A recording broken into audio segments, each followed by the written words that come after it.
Hello, my name is Claire Rowntree and I'm a partner in the personal injury team at Boyce Turner Solicitors. I act for claimants who've suffered from life-changing injuries as a result of someone else's negligence. I'm joined by Christine Sharp, a case manager from Integrated Case Management, and today Christine and I are talking about some of the challenges we've experienced both working together and individually in our day-to-day practices relating to rehabilitation in the context of complex musculoskeletal injuries.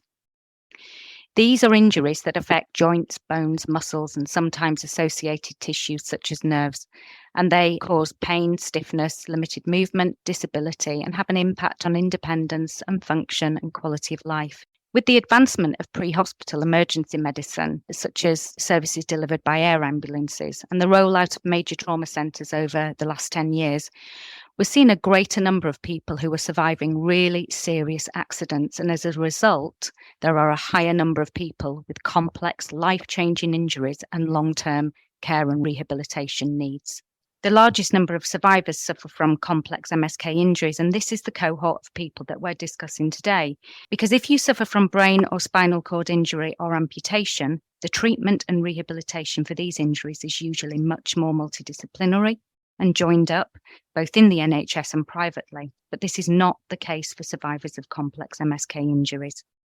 I've acted for a number of clients over the years who've suffered complex life-changing injuries, usually as a result of road traffic collisions, whether pedestrians, drivers, passengers, cyclists or motorcyclists, and also accidents caused in the workplace or a public place.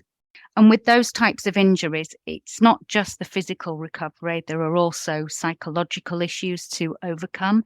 And many of our clients have long-term pain as a result. So trying to access disciplines that address all of those issues can be tricky, and there just isn't that provision. So Christine, thank you for joining me today. Hi, Claire. And can you explain a little bit about your role as a case manager and what your work involves? Case managers are usually someone who has a clinical background that can facilitate rehabilitation and ongoing assistance to meet the needs of your clients following complex injuries. And what are the most immediate and common concerns that you see for people who suffer from complex musculoskeletal injuries? Getting up and walking is the first one. The second one's getting home. The third one, I think, is just getting back to normal life. And it's usually in that order. The sooner I can get a case manager involved in a legal case, the better, preferably whilst they're in hospital in an acute care setting, because that will help determine whether the client is able to be discharged home safely or needs to go somewhere else for treatment before going home, and what support they might need in place to be able to go home. Christine, what about from a case management perspective? I really like to be instructed very early as well. And I like to do it right from that, like you're saying, right in hospital, right from the very beginning, so that I can have an influence and being able to speak to the treating teams of what the discharge plans are, what the follow-up plans are, as well as invaluable, and to actually build a relationship with the NHS team so that we can provide complementary rehabilitation where there may be gaps in the NHS services. And I think we've both seen that in cases that we've dealt with, both together and separately, haven't we? Where, for example, the client might have left a major trauma centre and gone to a district hospital, but in that district hospital, they just don't have the resource, the staff available to be able to deliver frequent or intensive physiotherapy or even provide psychological support after an accident. That's right. And sometimes even to discharging to home, there can be 6, 8, 12-week delays, and even having an assessment for community care as well, whether that be physiotherapy, occupational therapy, psychology therapy, if it's available in the areas. So that's right. So getting case managers like yourself involved in the case, speaking to defendant insurers, advising what the situation is on the ground, really helps that sort of smooth transition and takes away a bit of that stress and worry for clients, doesn't it?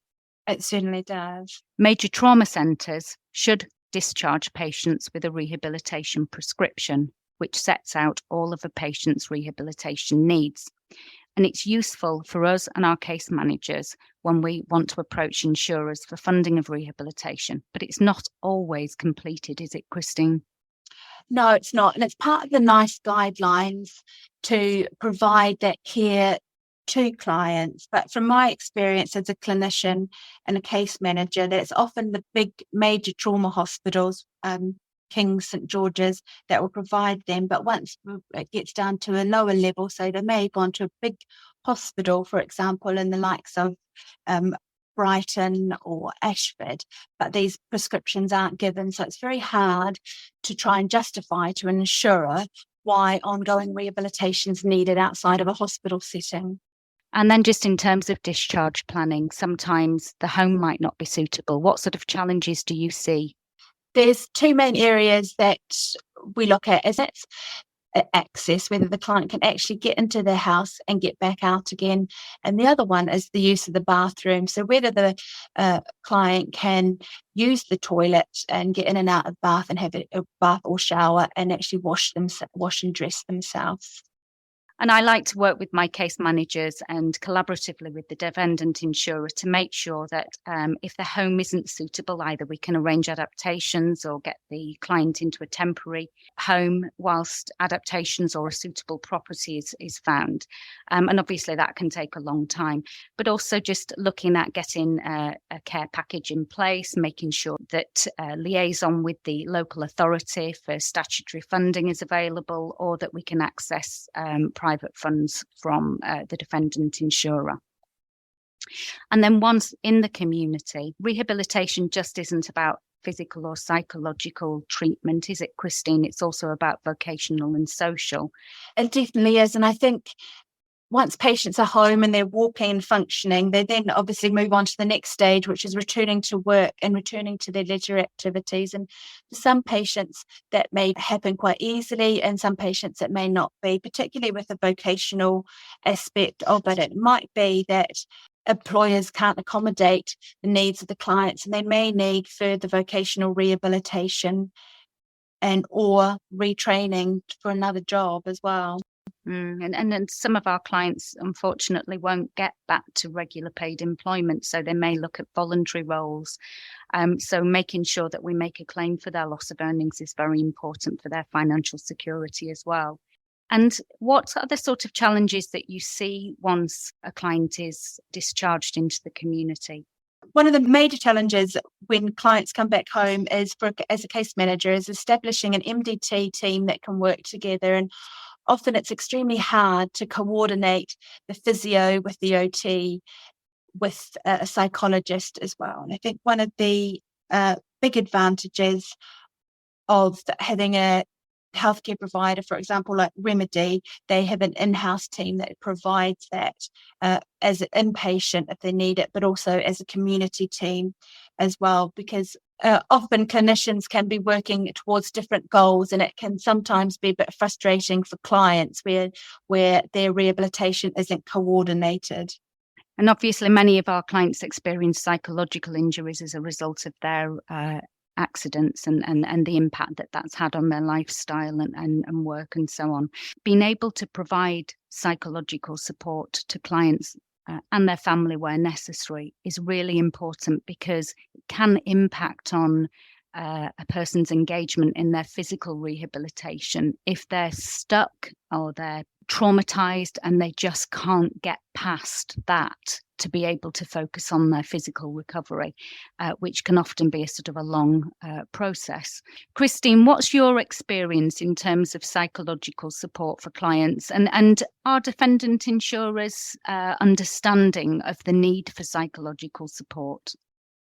In my experience as a case manager, I think a lot of defendant insurers are extremely helpful with it and do understand the nuances of it as well.